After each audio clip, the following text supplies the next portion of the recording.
ലിംഗസമത്വ കാഴ്ചപ്പാടോടെ സർവ്വമേഖലകൾക്കും ഊന്നൽ നൽകി ഏങ്ങണ്ടിയൂർ പഞ്ചായത്ത് ബജറ്റ് 35.72 കോടി രൂപ വരവും 35.45 കോടി ചെലവും 27.38 ലക്ഷം മിച്ചവും പ്രതീക്ഷിക്കുന്ന ബജറ്റാണ് vice president K B Sudarshanan അവതരിപ്പിച്ചത്.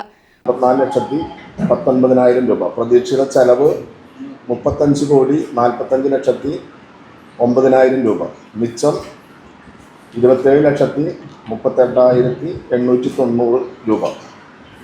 വരവ് 1/4/2023 മുതലുള്ള വസ്തുനികുതി പരിഷ്കരണത്തിനു ശേഷം വസ്തുനികുതിയിലും പെർമിറ്റ് ഫീസിലും വരുമാനത്തിൽ വർധനവ് അടുത്ത കൊല്ലവും തുടരുമെന്ന് പ്രതീക്ഷിക്കുന്നുണ്ട്. ആകെ 1 കോടി രൂപ നികുതി വരുമാനം കണക്കാക്കുന്നു. വസ്തുനികുതി ഇനത്തിൽ 78 ലക്ഷവും തൊഴിൽ നികുതി 22 ലക്ഷവും പ്രതീക്ഷിക്കുന്നുണ്ട്. ക്യാഷ് സ്മാർട്ട് സേവന സംവിധാനം വരുന്നതോടെ അപേക്ഷകർക്ക് സ്വകാര്യത കൈവരുന്നതും ഫീസുകളായി തനത് ഫണ്ടിൽ കൂടുതൽ വരവിനത്തിൽ എത്തുമെന്നും കരുതുന്നുണ്ട്. പൊതുകളിസ്ഥലം, വയോജനക്ഷേമത്തിനായി പകൽ വീടിന്റെ പുനരുദ്ധാരണം, അവരുടെ മാനസികോല്ലാസത്തിനു വേണ്ടിയുള്ള ഉല്ലാസയാത്ര എന്നിവ ബജറ്റിൽ ഉൾപ്പെടുത്തിയിട്ടുണ്ട്.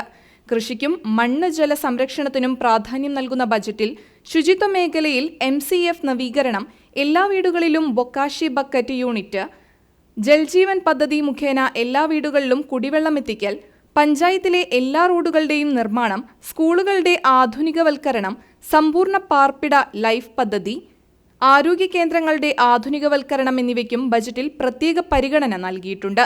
പഞ്ചായത്ത് പ്രസിഡന്റ് ബിന്ദു സുരേഷ് യോഗത്തിൽ അധ്യക്ഷത വഹിച്ചു.